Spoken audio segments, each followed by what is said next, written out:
How to add fingerprints on Android.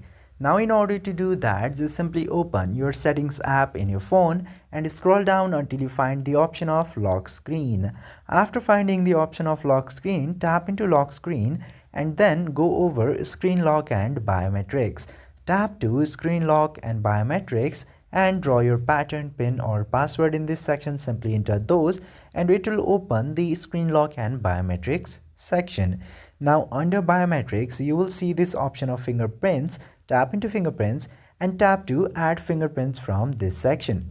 Now, after tapping in there, you just simply need to find out the sensor of your phone, wherever that is. If you use Samsung, it will be in your power button. Just simply put your finger in your power button and it will start scanning your fingerprint. If you use other phones, it might be in the back of your phone and somewhere else. You just simply need to find out the sensor and put your fingers different part at a different time and it will scan 100% of your finger, and after that the fingerprint will be set as biometric in your Android phone.